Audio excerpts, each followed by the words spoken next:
All right, folks, let's go. You know, in attempting to review President Bola Tinubu's midterm performance, we must all accept that our country was in a bad place. And so before his assumption of office, the president knew that in retooling, some hard sectoral decisions had to be taken. The consensus of opinion was that in order to save the national currency, the naira, an economic diversification was the way to go. Hence the sectoral reforms of the government. So in our first assessment, we look at agriculture now. By declaring a state of emergency in agriculture sector, a comprehensive intervention plan on food security, affordability, and sustainability was forged. To him, affordability, not availability, was key in mitigating the burden on the everyday Nigerian. For example, the release of fertilizer and grains to farmers and households free of charge was an immediate intervention, BKO. Yes, and you know, we've always demanded for action on agriculture. Okay. We've challenged our government at national level, at state level, and even at local government level to do something drastic about agriculture, because we must eat what we kill. Okay. We can't be taken seriously as a nation when we want to import everything that we eat. It makes absolutely no sense. Nigeria is one of the most blessed countries You can say that again. Yes, yeah. When it comes to agriculture, there are crops that we can harvest 3 times a year. Maize, for example, can grow in some parts of our country 3 times a year.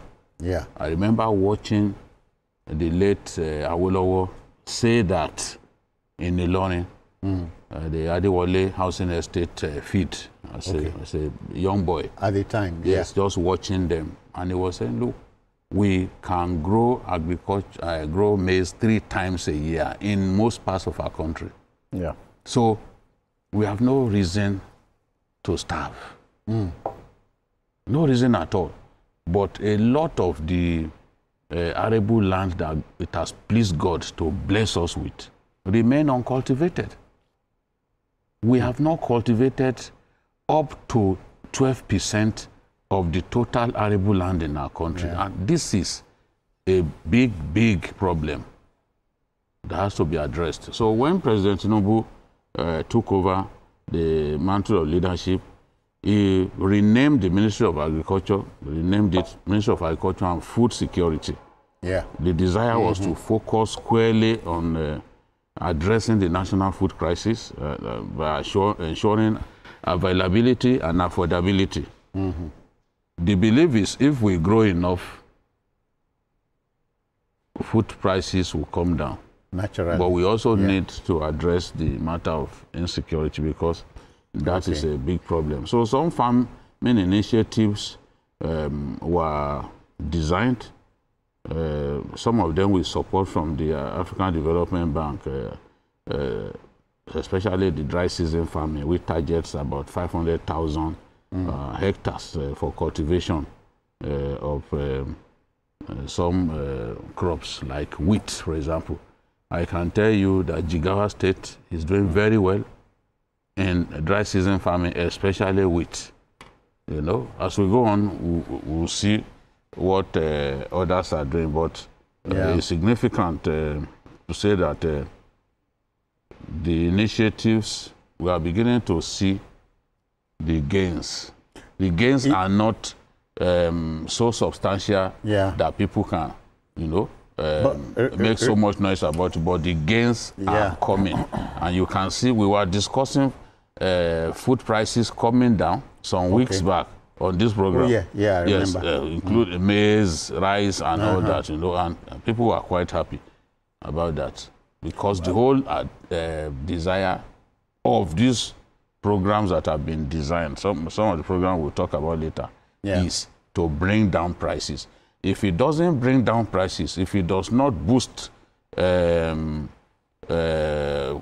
production, If we do not experience a boost in production, then those initiatives are failed. Remember, we bantered about rice coming from each part of the world. So it tells you we can say goodbye to any food crisis if we face the soil. Yes, we are not. That's what I said. We are not cultivating enough. And when we do not cultivate enough of the arable land that we have, we cannot stimulate enough production. And if we do not have sufficient production, it cannot impact on prices. So that is the goal. State governments must key into the idea. This idea of waiting for federal government to do everything, it's ridiculous, it's shameful. It is. Apart from some governors, like the governor of Niger, the governor of Kaduna, that will see practically that they are doing a lot in the area of agriculture. And of course, our friend, the governor of Ekiti State, what is beginning to do now, reviving those farms, those Awolowo era farms. Don't forget settlements. Or your governor too. Yes, it took us, but I would love to see a lot more. Yeah. You know, from Oyo, because of all the states of the Southwest, there is no one blessed with the quantum of land that Oyo has. Yeah. So we want to see Oyo do a lot more. Because it can. Yeah, of course. Yeah. MJ, I'm sure you remember the mad cow disease that ravaged the world some years ago. Yeah. Abia State at the time, you know what cured mad cow? Interestingly, cyanide in cassava. The governor of Abia at the time, now Senator Ojius Okalo, undertook to invest in cassava plantation, and they exported a lot of cassava. My country, your country, has a lot of cassava. Here we are #1 in the world. Yes, we are #1. Yeah, so we can take advantage. Yes, in addition to the expansion of the Agric Ministry to include food security. Yes. You know, the president in his wisdom also created a new ministry of livestock development. To cater for... Which has split opinion. Yes, of course, it could split opinion, but then... No matter what you do, no matter how good, people will still have, their negative mindset. But then, what that ministry is doing today will, by the time it comes into full glare, eradicate the issue of cattle rustling, the issue between cattle, farmer-herder clashes. It will, if not totally eradicating it, it will bring it down to the BRS minimum. And in that light... We'll make money. Yeah, we'll make a lot of money. The, not only cattle, now poultry production. Poultry production. Oh, yeah. The African Development Bank has given Nigeria a grant of $500 million, basically to the Ministry of Livestock and livestock development, to improve and encourage young farmers who are going into poultry and cattle rearing.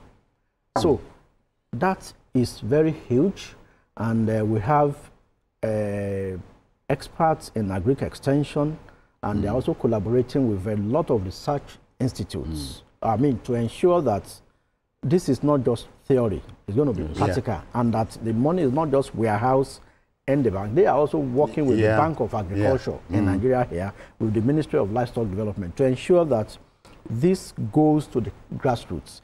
And this is in addition to what the Kogi State Governor is doing in local rice farming. The Ekiti State government also in cassava and cocoa farming. I mean, to the extent that the Oni of Ife had to come down from Ife to Ekiti State to inspect. There's a farm by Cavista Holdings called Agbeyawa Farms. They are #1 in cassava farming in the whole of the Southwest, which is adding about 30,000 hectares into cassava by using young farmers.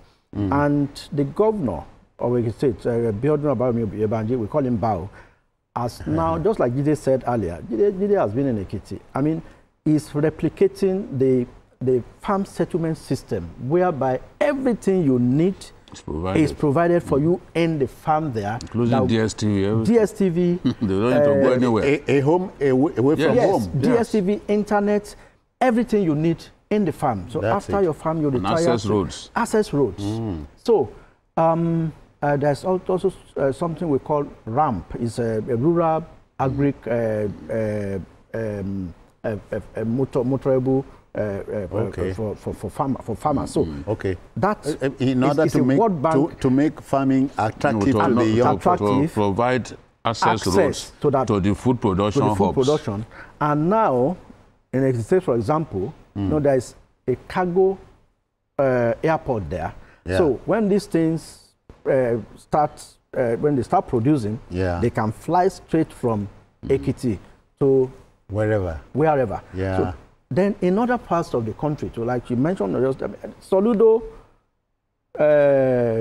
imported a lot of tractors which are already commissioned. The same thing, the president himself was in Niger to commission tractors. That these tractors are being given to farmers to what one tractor can do, 2,000 men cannot do it. What a tractor will do in 1 hour. I read agriculture. Mechanized farming. Mechanized farming. What a tractor will do in one hour, 200 men cannot do it in a day. So, we are trying to take farming in Nigeria from subsistence to commercial, to mechanized. One thing I must say, one thing I need to say on this is, you may not see the gains immediately. But if we sustain the momentum, and in no time, people will begin to see the gains. I'm particularly excited about livestock production. Because I've seen what Botswana has been able to do with it. Outside of solid minerals, this is what gives Botswana the most money. In terms of, it's a big livestock production. It's a big foreign exchange for Botswana.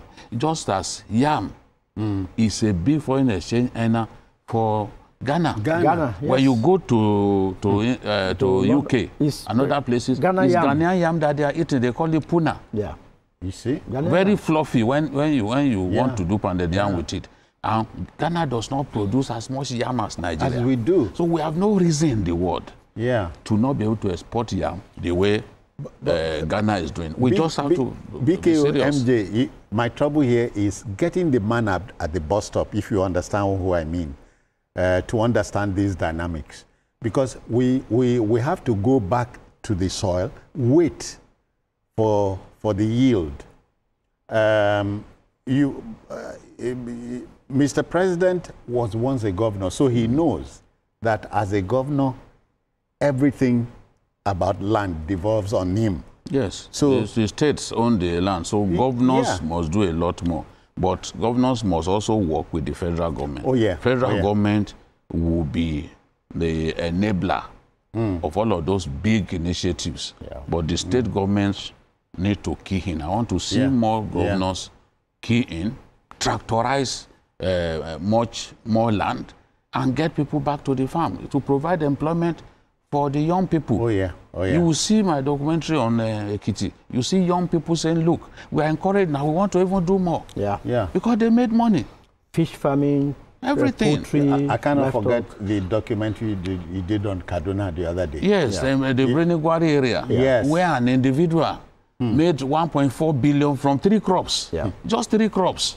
And when you see them, you think these are poor people. If you can't go buy them for 10 naira. But these guys are billionaires. So there's a lot of potential there. It can be done. We have to. I think we also need to let our viewers know this. As we speak, there are more than 400 pilgrims in Mecca now. They will be climbing Mount Arafat Thursdays to Friday. Salah day is Friday. From Beningwari in Kaduna State, from the proceeds from their farms. And to go to Hajj this year, you need a minimum of 8.7 million naira. That's the basic. For your return. Yes, minimum. That's a lot minimum. of money. does not include what you spend over there. Yeah. And the minimum that you require. So you can imagine a local government sponsoring, 400 people from a local government, not being sponsored by the state, from the proceeds of their firm. Okay. So, to show that agriculture has really gone to another level, we only need to encourage government to continue to provide that security, which will enable more of our people to go back into the farm. May I drop this here? Today's Akwa Ibom and Cross River used to be, they were responsible for production of palm oil in Nigeria of yore. Banga. But that we are unashamedly importing palm oil is something. From Malaysia. We can say good night to that. We can do a complete program. But let's move on, James. Okay. All right then. Make una no blame me. You know, chroniclers of our checkered history would recall that as a pro-democracy activist, President Bola Tinubu, a Lagos state governor at the time, was a fervent advocate of fiscal federalism and restructuring of the Nigerian polity. And so the establishment of the Ministry of Regional Development to replace the Ministry of Niger Delta Development, which has now given birth to the 6 development commissions, this is a boon to regional development, MJ. Yeah. Today now, the decision to is part of the decentralization. Okay. I mean, when people will expect the federal government to do everything, the impact of the NNDC, the Niger Delta Development Commission. Yeah.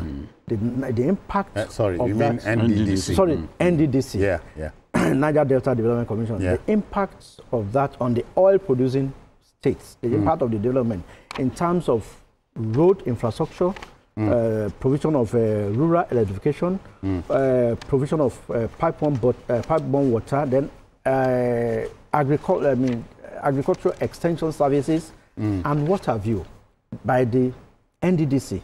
That is what is being replicated now in the creation of the Southwest Development Commission, Northeast Development Commission, South Development Commission, North Central, and what have you. Name it. So, and I think all the zones now are fully on board, and the government is giving them about 4 trillion in all the 6 geopolitical zones for takeoff. For takeoff. Yeah. So, and of course, I'm quite conversant with the one in the Southwest Development Commission, with the chairman as Senator Olubumi Adetumbi as chairman, and the former chief of staff to Governor Oyetola in Osun State as the managing director. He's a development expert, and the name does skip me now, but I think I'll remember in the course of the program.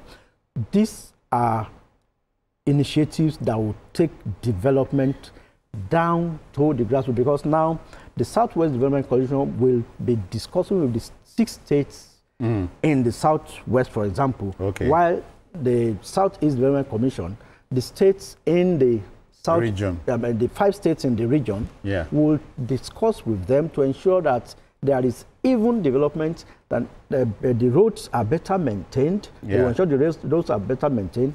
Then dilapidating infrastructure will be taken care of. I mean, they won't be waiting for allocation from Abuja to ensure that some of these things are fixed. So, regional development, you could see what we experienced in the days of Obafemi Awolowo in the Southwest, Nnamdi Azikiwe in the Eastern region, and Sardauna in the Northern region. So, development went to the grassroots, and we were not relying on oil to do a lot of things. We still give credit to Obafemi today for Cocoa House, the first high-rise. I wonder if the listener, the viewer rather, would recall that, as you mentioned, the late Chief Obafemi Awolowo, the first stadium in Africa and here in France, first TV station, WNBC. All those things came to be not money from the center. Not from the federal government, yes. from you know, the regions. Yeah, so the development commissions are well thought out. Very good initiative, but it must not be politicized.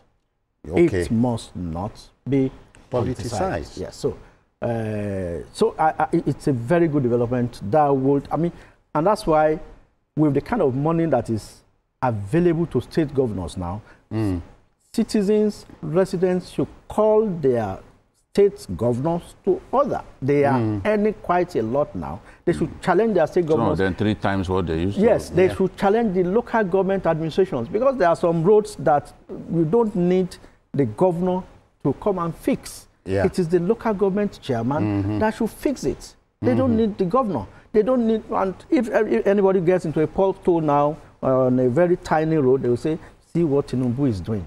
Yeah. Whereas it's something the local government can do. So it's the development commissions, I mean, they should set sailing and ensure that... the idea of the development commissions is a good one. But I know that those who see nothing good in what's good will say, no, it's a waste of time. It's just the opportunity to give job to the boys. This is how they think. If boys not do job, how then go let us do they even listen to them? People who are educated, some of them based abroad, you see the kind of sentiments that they express, and you wonder what has taken over their brains. Rationality, yeah. The development commissions will enhance infrastructure, will help us achieve economic growth, and social welfare within the respective regions. Now, I've seen some of the work that the Northeast Development Commission has come up with. The Northeast Development Commission was necessary because of the destruction that Boko Haram had done in the area. In that region, A lot of the schools have been burnt down. Nobody in those schools. Schools are operating in the state capital. Of course, Boko Haram taught us a big lesson with the Chibok girls' abduction. That exam, that school certificate exam should have taken place in the state capital, you know, for security reasons. Now, Northeast has to be rebuilt, and NEDC is doing that already. Yeah. NEDC, Northeast, is intervening in roads, health. I saw some of the interventions in the health sector. So you see them intervening in housing, different areas. That is what we expect of the Southeast Development Commission, of the South-South Development Commission, which is separate from the Niger Delta Development Commission, as well as the Southwest Development Commission. So governance will be brought down to the grassroots. Next door. Yes. Yeah. Because when you go to the Niger Delta and you see where they've constructed bridges, where the Niger Delta Development Commission has constructed bridges, or especially under the very dynamic MD that they have now, Ogbuku, is showing that, yes, he is a man different from others. So we are seeing quite a lot of projects. So government is going to fund these development commissions, and they will be challenged in terms of what you are doing with the funds made available to you. So we will be seeing now intervention in road infrastructure, intervention in health, intervention in the education sector. Schools that are run down, we will see those development commissions bring those schools back to life. This is what we want to see. And the funding will definitely go to them so that they can be able to do all of these things. So it's a good thing that the president chose to do this. It just shows that he is quick thinking, he knows what is good for our people, and is delivering what is good. Well, again, we must wait for these things to come to fruition. Even as we work silently. Yeah. Yeah, so the name I was trying to recall is Charles Akinola, is the managing director of the Southwest Development Commission. Yeah. He used to be the chief of staff to the former governor of Osun. Okay. And now Minister of Blue Economy. Okay, then, let's go to our next story. You know, by proposing a whopping, we are talking now consumer credit, you know.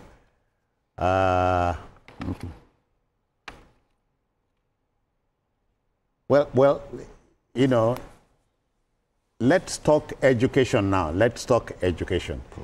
In this sector, Mr. President emphasizes hashtag We Are Equal campaign, which underscores inclusive education, skill development, gender equity, and specific goals. Mention must be made of Nigeria Education Loan Fund, NEL Fund, and Student Loan Initiative of the government. The overall campaign also promotes the use of education as a powerful tool for change. Yes, and Mr. President's view is that no student must be left behind. Okay. By problem arising from lack of solvency on the part of the parents of such students. So the most indigent students must have access to education.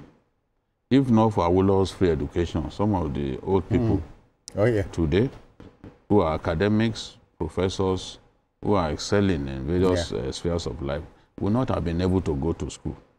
So it's a good thing that the president instituted the Students' Loan Initiative. Yeah.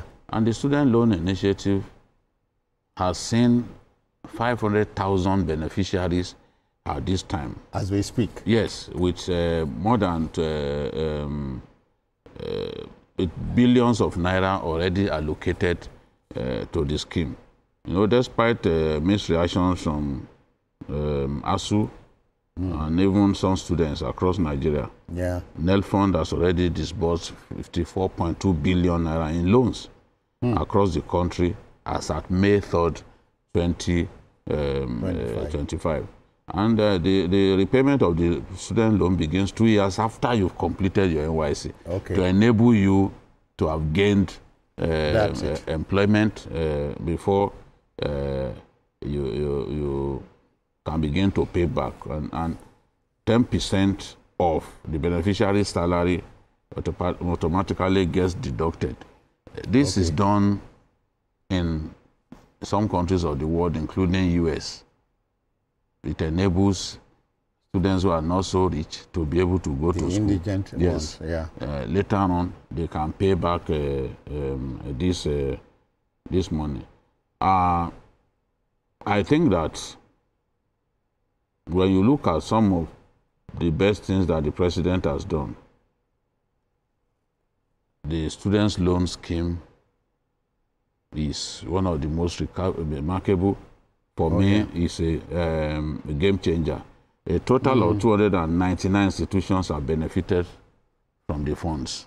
299 tertiary institutions, and they're even considering across the country, and they're even considering now allowing private institutions to also benefit. And the bulk of the money for this has come from the EFCC. The EFCC has recovered a lot of money. That's it. The current EFCC chairman has already set a record in terms of illicit funds recovered by proceeds of crime, so to say. And they are using these funds to fund NEL Fund. Okay. Yes, it's not as if it's these funds that they are using to fund the NEL Fund. So it's a good program for those who say what impact, what achievement has the president recorded, and what impact can they point to.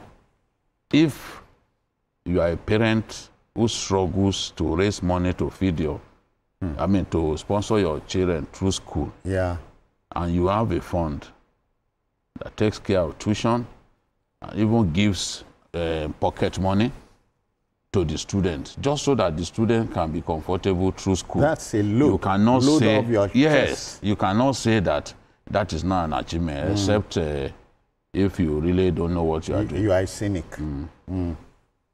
MJ, the cynic said, if you think education is expensive, try ignorance. But for the present government, there's nothing like that.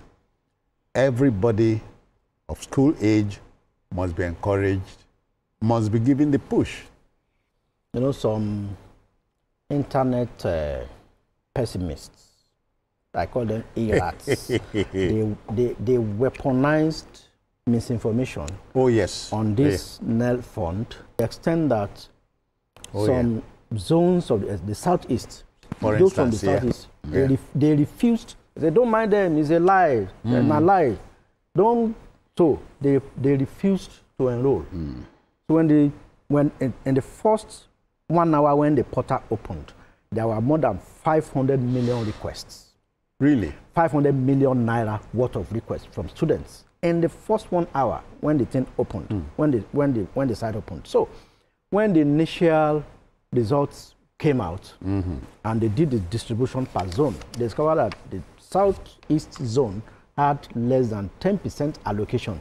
And now people, I mean, the House of Rep members from the zone and the Senate, they started shouting, hey, why did you exclude us? Okay, we cannot go and give it to your school. You must apply it. People did not apply. You must follow the process. You must follow the process. Because some people weaponized misinformation for them to the extent that they say, no, don't mind them. It's a political blah, blah, blah. Now, when they realize that no be not lie again, it is now not true, they now started out and they are now benefiting. And so far, like Jide said, the distribution is 54.2 billion naira in just 1 year. As we between speak. April 2024 and now, because it came into effect April last year. In just 1 year, 54.2 billion. And out of this, 30.17 billion goes directly into for their tuition fees. They call it institutional fees. So your school fees, departmental fees, and what have you, 30.17 billion.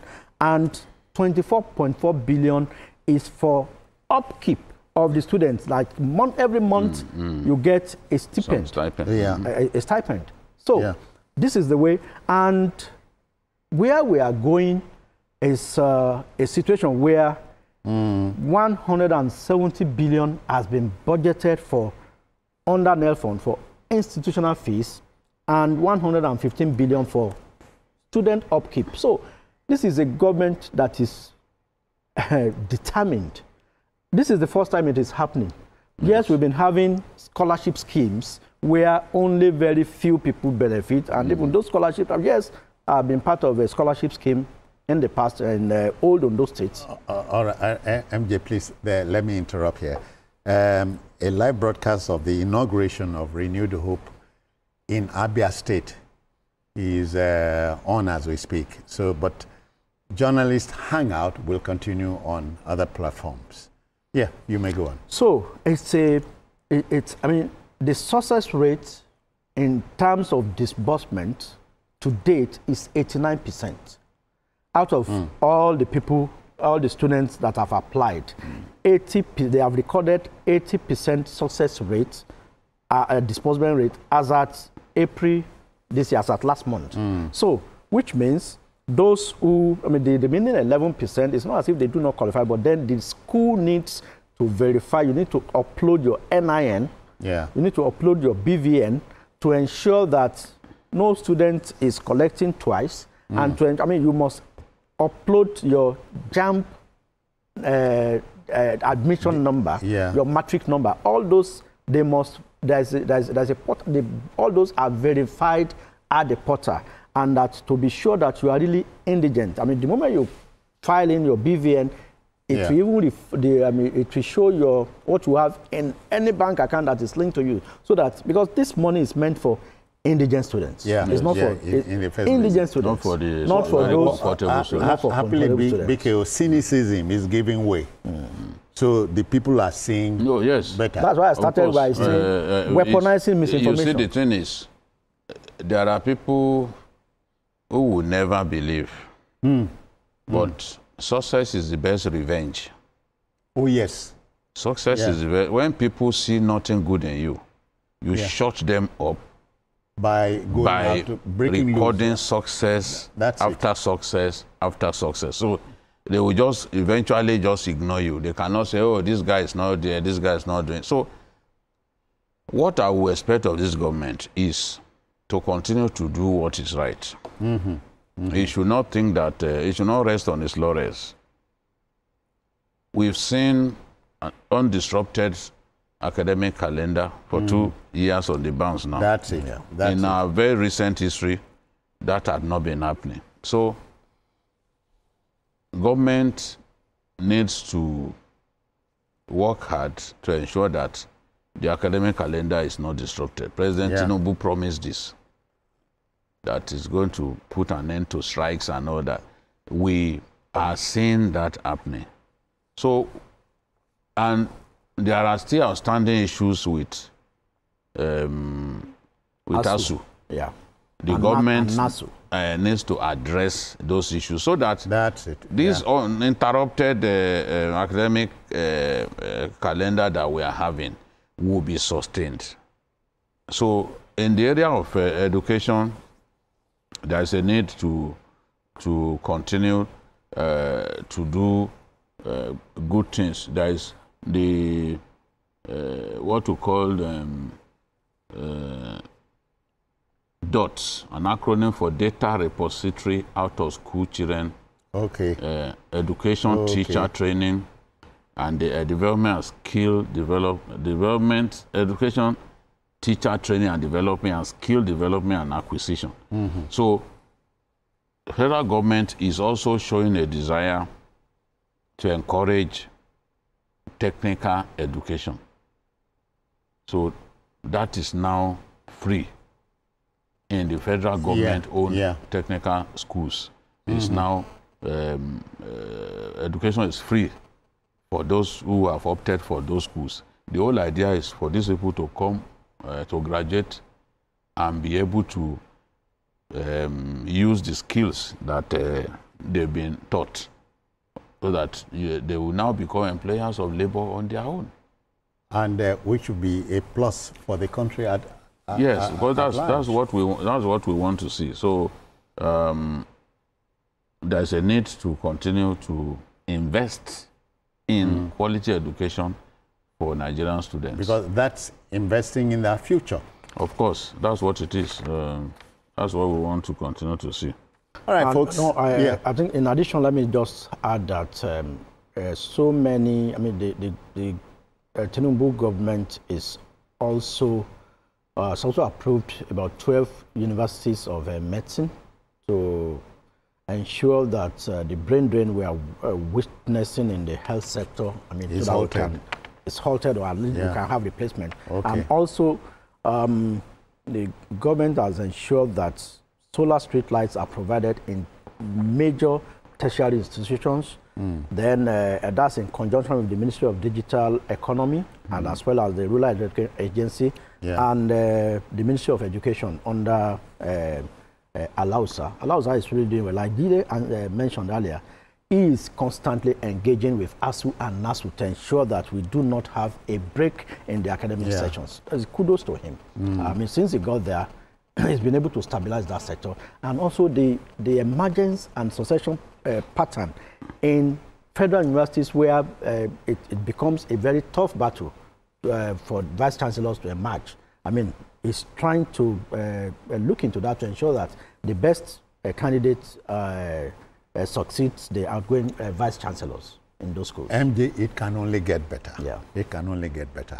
Now to our next story. You know, by proposing a whopping 4.06 trillion naira for infrastructure development in the 2025 fiscal year, the president